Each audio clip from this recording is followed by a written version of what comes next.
Good morning mga kagandang buhay. Time check po natin is 4 o'clock. Alas 4 po ng umaga.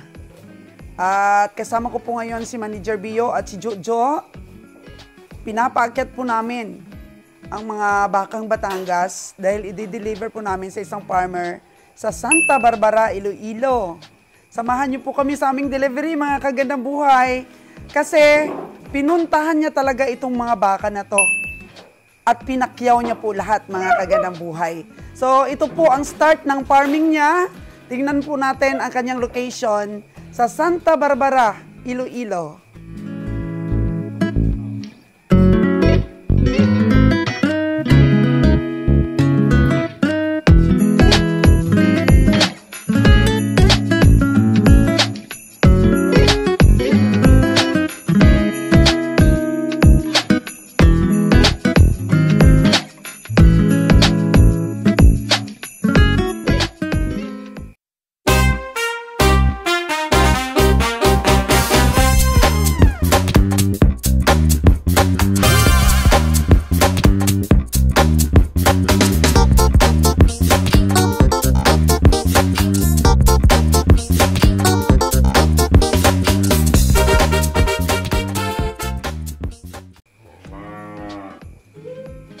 Kasama rin po sa aming i-deliver ang atin pong bakang babae na si Red Sydney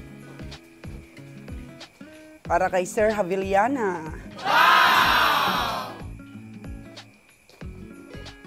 So, tubong-tubo na po dito Sir Javiliana kasi last 4 months niya pa po ito nabili for 45,000 tapos nalagaan namin. Tapos 45,000 pa rin. Ang kanya pong price. Kasi mga kagandang buhay, si Sir Javiliana po is a dialysis patient. Ayaw na po talaga ng mga anak niya na mag-alaga siya ng baka. Pero, ito na lang daw po ang source of happiness ni Sir Javiliana. Kaya naman, si Red Sydney, mura lang po ang ating pagkakabigay sa kanya. Aww. Di man lang po dumagdag ang presyo ni Red Sydney kahit malaki na siya for 4 months. Imagine mga kagandang buhay ang pag-alaga namin. Nung maliit-liit pa siya 45,000, ngayon 45,000 pa rin po siya. Pero dahil nga nakapagbigay po tayo ng kaligayahan sa ating farmers, ang pagpahayag po natin ay masaya rin tayo kasi mas masaya po yung mga taong nagbibigay kaysa nagtatanggap. Aww. Kasi kung baka yung source of happiness ni Sir Javiliana, bigay natin sa kanya, si Red Sydney. Actually, meron pa siyang order doon sa Negros at i-deliver ni Kabihang Roger. Wow! May dalawa pa siya doon. Medyo mahirap aakyatin, mga kagandang buhay. So, thank you sa kape, Kiray. Sama din natin si Kiray. Tinimplahan tayo ng kape. Yun. So, poging-pogi. Poging-pogi po. Si Double Ear. Maliliit pa sila nung dumating dito, mga kagandang buhay. Ngayon, naka-recover na talaga sila. So, hopefully, maraming pakain po yung didelivera natin ito. Dahil i-free range lang po nila daw ito, hindi na nila tatalian. Sabi ko baka mag-wild ulit. Oh no! Tingnan natin po yung magiging sitwasyon nila doon dahil sasama po ako sa pag-deliver, mga kagandang buhay. At madilim nga lang po mga kagandang buhay, hindi natin maipapakita sa inyo. Nagpapader po ako dyan. Medyo malaki lang po ang budget para po sa ating itik doon banda. Tapos papagawa pa ako ng bahay ng kambing natin. Pero ito pong ginawa namin pong bahay para sa ating mga baka. Lalagyan po natin ito ng stocks, mga kagandang buhay, para maging maging mini stockyard na itong lugar namin na to dahil ang dami pong nagre-request ng mga magkakatay dito po sa probinsya ng Aklan na sana may mga parada kami dito mga kataying baka para makapamili po sila, mga kagandang buhay. At dito na lang po bibili. So, yun po ang plano natin. Ito sana kukunin din ng farmers, mga kaganabuhay, yung pinangalanan namin Kopiko Brown at saka si Kopiko White. Kukunin din sana ito ng farmers. Kaso lang mga kaganabuhay, medyo hindi bumawi kasi sa kata yung mga nanay nito. Oo, kaya sabi ko, parang hindi babawi. Alagaan na lang namin po, patining namin. Para mabawi po namin yung puhunan. Mahirap po paakyatin talaga si Red Sydney. Iwan kung anong gagawin nila. Anong discarding gagawin nila. Dahil hindi po sanay. Hindi naman po cowboy talaga na sa pangbayay si Jojo. Siya lang po taga-alaga natin dito. Lalo na po si Manager Bio, ang sakit na kaagad ng likod. Oh. Pero pagsikapan nila yung mapaakyat lahat ang ating 8 baka na to, plus yung si Red Sydney, siyam po ang itatravel natin. So, kahit holiday, nakakuha po tayo ng permit to travel sa kanila. Hindi naman po kasi sasakay sa barako o tawid dagat, kaya wala nang maraming kuskus balungos. Si Double Ear, ayaw umalis sa kanyang kulungan. Oh, laki na, no? Double Ear? Mura lang po ang pagkakabigay natin sa farmers para po kapag kanya rin pong ibinenta, may tubo rin siya. Sabi ko, alagaan niya muna para mas lalong lumaki ang katawan at ang tubo. Fight, Manager Bio! Imagine yung manager natin, manager sa lahat, grabe siya pang driver papunta doon. Wala ka na pong makikita, mga kagandang buhay na tao. Kagaya po kay Manager Bio, all around. Talagang nilalaban po ang ating negosyo para makasurvive lang tayo. Actually po, mga kagandang buhay, talagang grabe po yung hina ng negosyo ngayon. Oo. Kaya napaka-bless po natin makakita tayo ng mga tao na tapat sa trabaho, ginagawa ang lahat. Yan. Palakpakan po natin si Manager Bio, mga kagandang buhay. Magiging tatay na siya. Ay, grabe. Ilang taon din na bumubuo si Manager Bio. Ngayon, na-jackpotan na niya. Jackpotan na niya sa buwan ng Disyembre po, sa malamig na araw. Dapat ang kanyang pangalan ng anak, pag babae si Ombre, at saka kung lalaki si Ombro. Kasi December na buo, mga kagandang buhay. Ayun, mga blessings. Mga blessings na napakagaling at napakagandang blessings. Maging tatay na po ang manager natin for ilang years na nga sila, Ray? 5 years na kayo, yo? Oh, 5 years. For 5 years na bumubuo si Manager Bio. Ngayon, na isa katuparan na po ni Manager Bio, magiging tatay na siya. Kaya, palakpakan po natin. No? Lumakot, baka mahulog ka pa. Oh, wow! Nakaakyat po si Double Ear natin. Oh.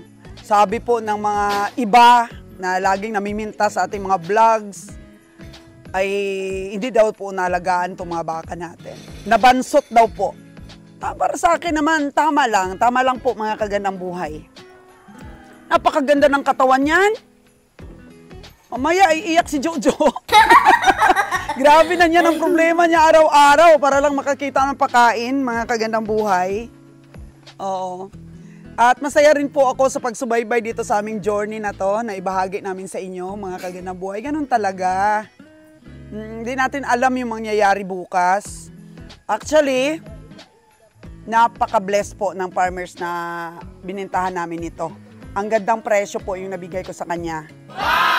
Kaya sana, sabi niya, marami pa siyang mabili ng mga upgraded from Negros. Ay gusto pa nga niya picturean lahat doon ang atin pong mga baka sa Negros. Pero busy po itong Disyembre. Grabe, busy po talaga kasi yung mga taga-katay natin, kailangan namin masuplayan talaga ng karne. Oo, kaya makikita mo talaga, mga kagandang buhay, dedicated po talaga si Kabeng Roger at ang team sa ano nila, sa trabaho nila pamimili ng hayop para ipakatay. Grabe po, nakita ko ang sipag ni Kabiyang Nalon at ni Kabiyang Winnie. Kasi sabi nila, kailangan maipakita namin na seryoso kami dito sa trabaho namin, na loyal kami sa aming mga taga-katay, sabi ni Kabiyang Winnie. In the whole year 2025, magiging smooth ang ating delivery kasi nakita nila na ano tayo, talagang dinidibdib natin yung pagbigay sa kanila ng stocks. Okay, naikarga na po natin yung 4. Yay! Dali! Ang 4 po ito. Pagkatapos pong magkarga, mga kaganang buhay, is maliligo na tong ating mga dalawang bugoy. Kasi may baka na sila. Sana, smooth po sa daan. Uy, parang mabali yung paa niya. Agoy. Ayan. Aba, parang tunay na cowboy si Manager Bio, ha?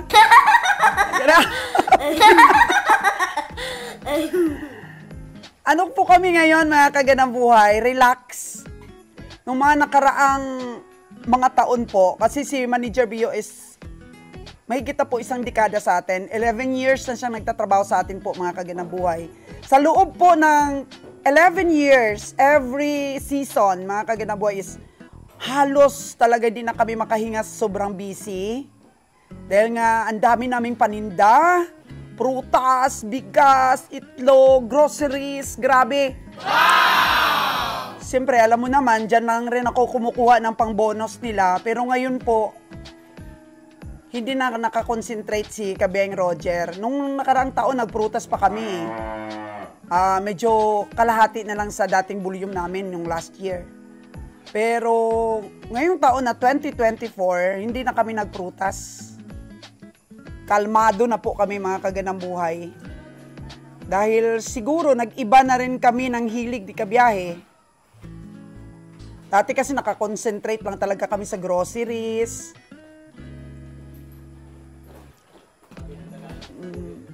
Ay, napakaliksi ng aming mga baka, grabe. Wow!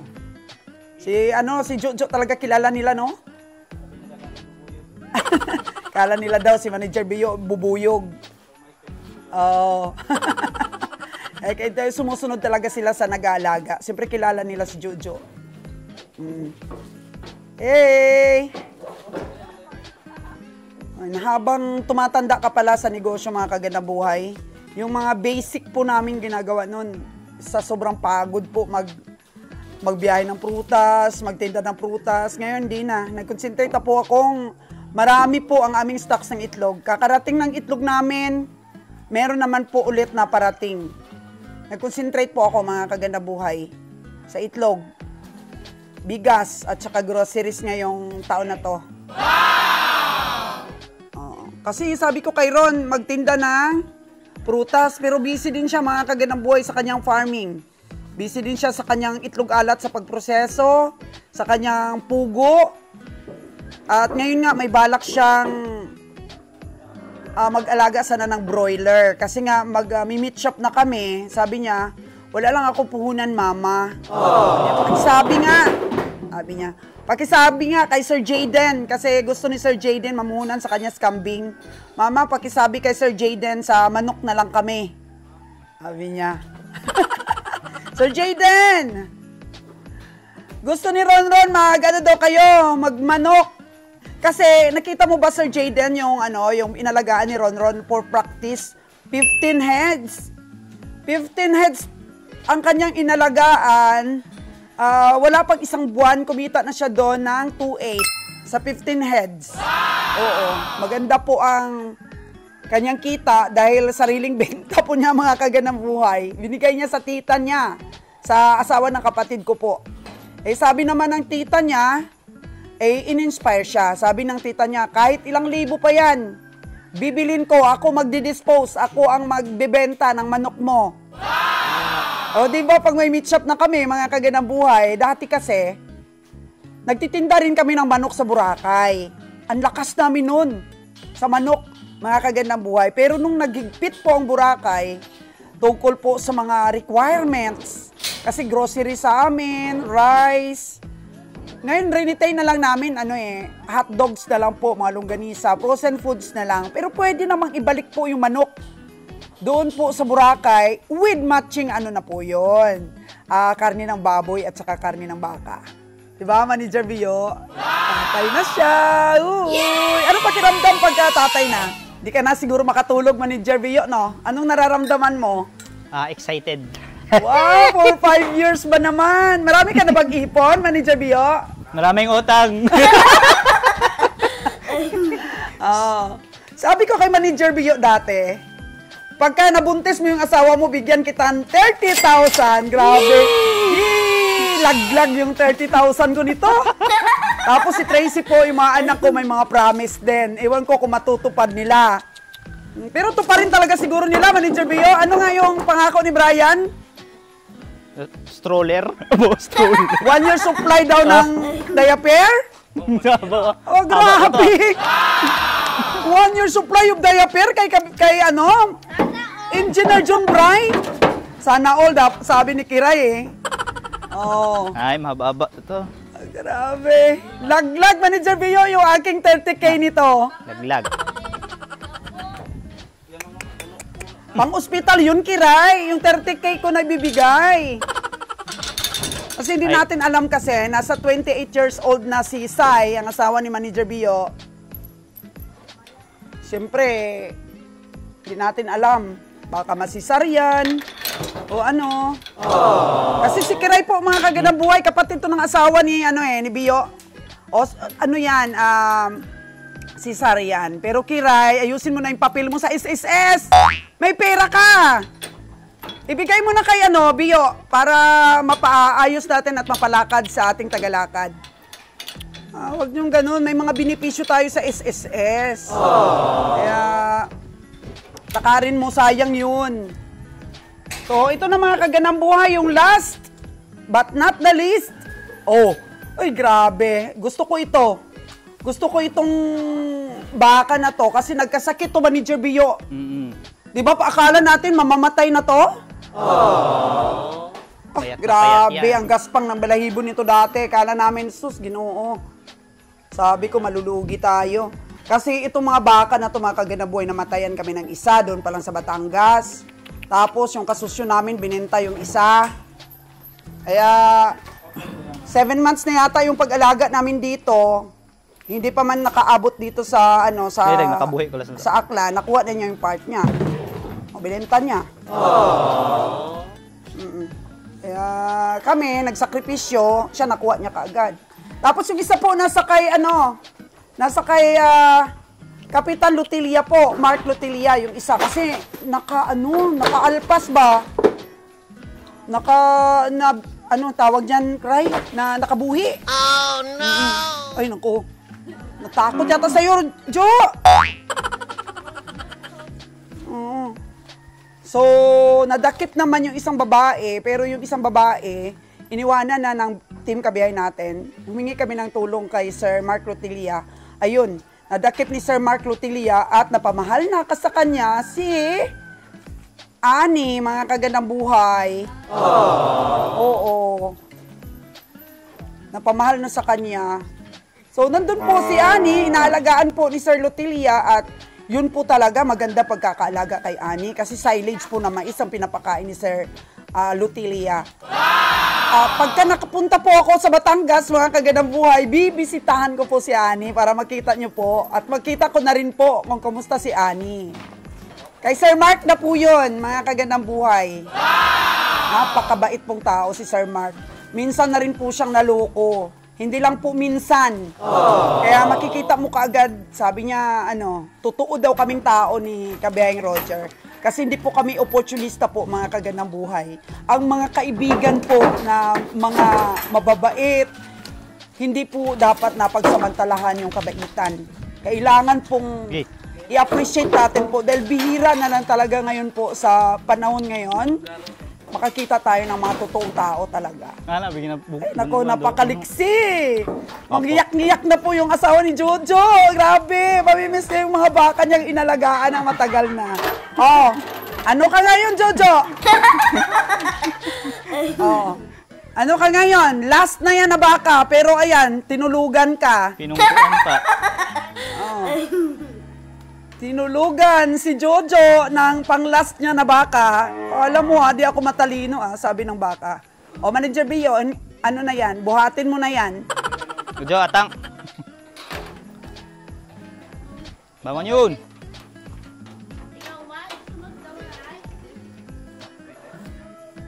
Luko tayo. Problemado na ngayon ang dalawa. Paano nila yan maakyat? Bangon. Ingatan na wag magasgas. Ay, grabe no, pagmamahal natin sa hayop. Ingatan! Hala, parang nagbibigti na si Bless.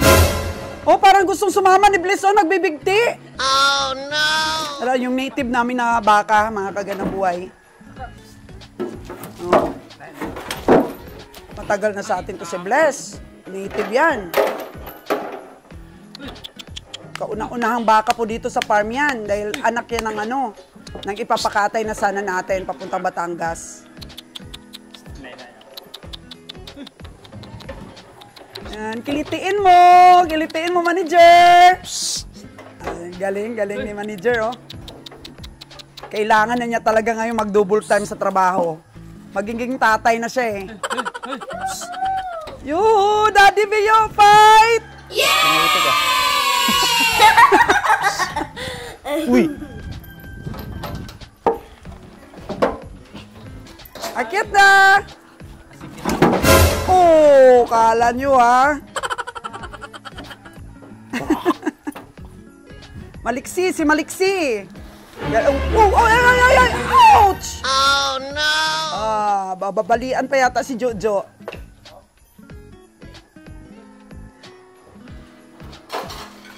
Medyo mahirap po talaga paakyatin itong last natin na baka.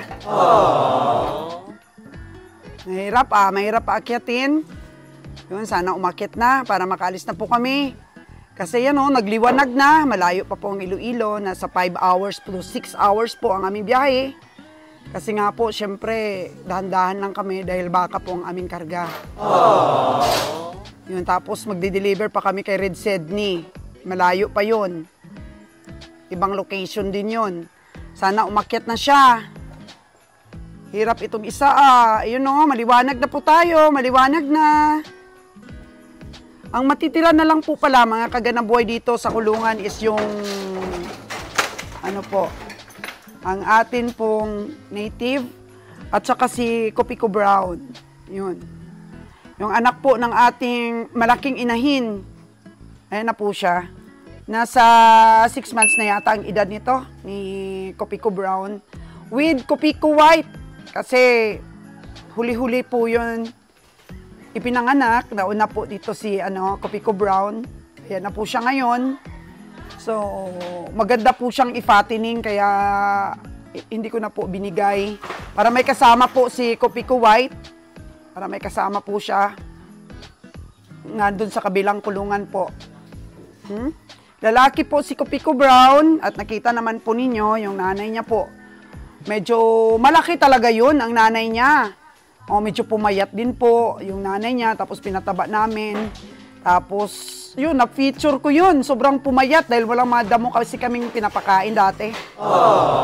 Yung tagtuyot, mga kaganang buhay. Kaya ito, may mga tanim-tanim na kami na napier ngayon. Yun. Yung mga kinakain nila. Kaya, okay, maalagaan po ito ni Jojo dahil ito na lang natira natin. At yung sabi ko, mga kaganang buhay, gusto sana ni Ron na gawin itong itikan, itong kulungan namin ng baka. Pero sabi ni Kabeng Roger, yun nga, lagyan natin ng mga pangkatay at saka pwedeng bumili dito yung mga kapwa namin komprador. Lagyan na lang ng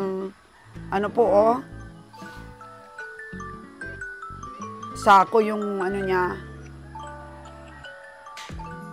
mata para makaakyat talaga. Hirap So, yan po mga kaganang buhay. Nag-alarm na po tayo. 6 o'clock in the morning.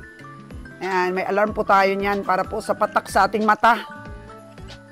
So, 6 o'clock na po tayo. Ako, dapat mga 6 o'clock, sabi ko, makaalis na kami dito. Eh, paano po? Ayan, mahirap ikarga yung isa. Siguro baka mga 7 na kami makaalis or 8. 8, 9, 10, 11, 12, 1, 2, baw. Gagabihin kami nito, mga kaganang buhay. At dahil po inabot na tayo ng liwanag, di pa rin natin nakakarga, pinahinga na lang po muna dahil baka ma-stress. Pakita ko sa inyo ang development po ng farm. Pasilip lang po. Development ng farm, mga kagandang buhay, sa may itik ito din eh. Ayun po, pinagawan ko po ng pader, mga kagandang buhay. Ayun, ang pader. Andun po yung mga itikan ni Ron. Yun. Ang mga napkier po natin, ayun, yung building po ng itikan ni Ron. Yan, ay naku, malaki na yung mga napier. Dagdagan pa natin ang tanim yan, mga kagandang buhay. Medyo malaki lang po talaga ang budget. Tapos dito po sa may sapa, i-recrop natin po, mga kagandang buhay. Kasi may harang po na malaking puno. Ayan. Napakalaking puno po yan. Kaya recropin natin mabuti doon sa bandang gilid.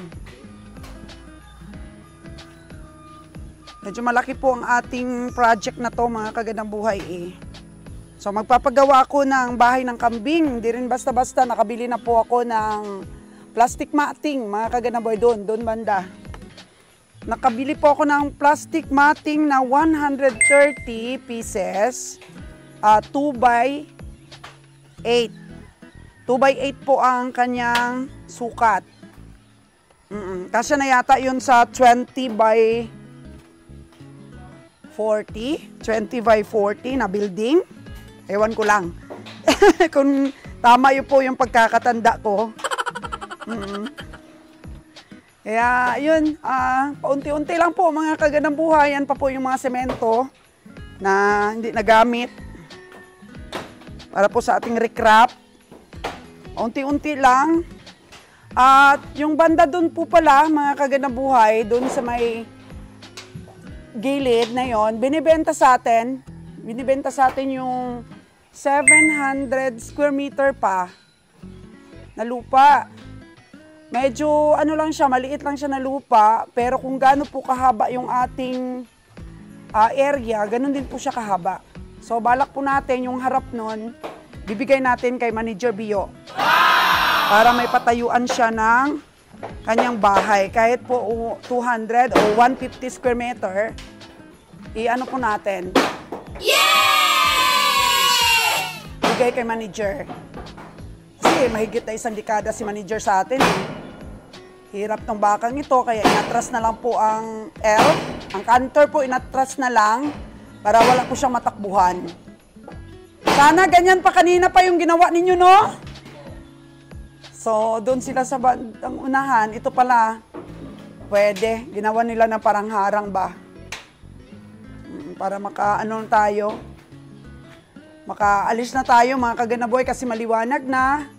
So, ayan pa po ang natira nating mga semento po. Diyan, sapa na po yan dyan, mga kaganabuhay. I-recrop po natin yan. So, ito pong area ko is kulang-kulang kalahating hektar. 4,972 square meters. Tapos madadagdagan pa po tayo ng 700 doon. Tapos yung dito po sa likod ng kural natin, kahit kinural natin yan, bibenta din daw nila yung sa likod. So, bagbag na lang tayo ng ilang, dyan, 10 by 10 sigurong gate. Pwedeng maging kambingan na natin doon sa loob. Pero wala pa po tayong budget sa ngayon, mga kagandang buhay. Wala pa po tayong pambili.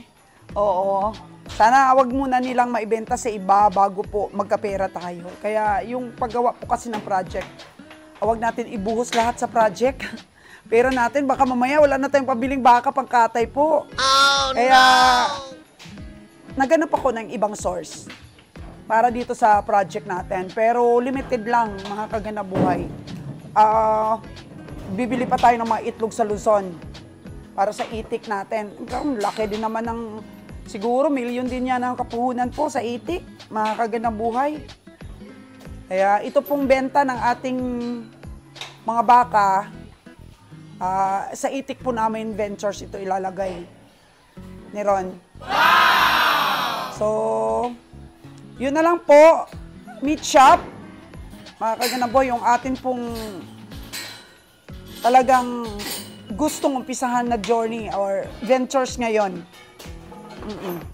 Tapos for fattening na lang po talaga siguro, for meat yung amin po. Dahil napakahirap din po ng ganito. Magbabiyahe kami from Batangas ng mga baka. Umakyat na po mga kagandang buhay. Talagang ang bilis umakyat. Kung kanina lahat ay ganyan ang ginawa ninyo, hindi na sana tayo nag-spend ng 2 hours para po mapaakyat lahat ang ating mga baka. Tingnan nyo po, yun lang pala. Hindi na sana kayo nag-spend ng sobrang hirap. Akyat ka agad yung baka dahil wala naman siyang matakbuhan. Ano ang desisyon natin, Joe? Ikarga natin itong brown na to? Ha? Sabi ni Jojo, talaga dito lang talaga to. Wawa naman ng ating tagapag-alaga kung malungkot din yan. Natutunan din niyang mahalin itong mga alaga niya, tapos bigla wala na siyang alagaan. So itik na lang po ang magiging trabaho dito ni Jojo. At the same time, may mga iuutos po kami sa kanya na may nabili tayo dong lupa sa Cairon banda. Namin yon, ayusin. Para pwedeng mag-alaga pa doon ng ibang mga hayop. Sir Jayden Alexander ng UK. Nabasa kasi ni Ron's Farm Official at ng kanyang asawa ng editor na baka naman gusto mo sa kambing. Ngayon po sa manok daw. Mag-ventures daw kayong dalawa sa manok. Kasi nga, nahiya din si Ron sa atin, humingi po ng additional na puhunan. Kasi nga, ang dami ko ng gastos dun sa bahay niya, dun sa pagpapakural dun ng area niya, sa pagbili ng additional na lupa. Doon, all in all po yung lupa doon ni Ron is, kalahating hektar na po. Kasi 3,700, tapos 700, tapos may nabili pa po tayong 1,000 square meters ba yun? Basta mahigit na pong kalating hektar din doon, yung area ni Ron. Nakalimutan ko lang po. Kasi may bago pong nabiling lupa, pabundok, at may isang slot pa doon na hindi binigay sa atin. So, kukuralan natin yun mga kagandang buhay. Wala na silang right of way. Kasi kinural na po sa harap natin yung sa kanila Kaya, kukuralin din po natin yung sa atin. Yung right of way po ay nandun sa tubigan. Wala ng right of way. Kung may pera sila, di paggawa nila ng right of way po, mga kaganaboy. Kasi mayroon namang intended doon na para talaga sa right of way. Kaso nga lang, medyo magastos dahil nasa tubigan ba? Malalim. So, ayan po mga kaganaboy ang pag-feature natin. Thank you so much talaga mga kaganabuhay sa inyong pagsubaybay. At sa mga silent viewers ko po na kung kinakailangan ay nagbibigay sa atin ng mga suggestions, magagandang comment, inspiring po na comments. Thank you so much po. Sa mga buzzers naman po natin na puro pangit lang nakikita sa ating mga vlogs, mabuhay pa rin po kayo dahil lahat po ng tao ay nagbabago naman. Diba mga kagandang buhay? So, masaya po tayo para po sa kaunlaran ng ating kapwa. Okay naman yan sa akin na mga suggestions, mga advices. Ako, very thankful po ang kagandang buhay ninyo dahil sa totoo lang, maraming mga expert na talaga na nanonood sa ating mga vlogs. Kami wala pa talaga. Kaya kung ano man po mga kamalian namin, at least sa own experience po namin natututo po kami. So thank you so much at sa susunod na episode, pakita natin yung pag-deliver natin. And then, syempre, sana maalagaan ang ating mga baka ng farmers po from Santa Barbara, Iloilo. Have a nice day. This is Sols G, your business mentor.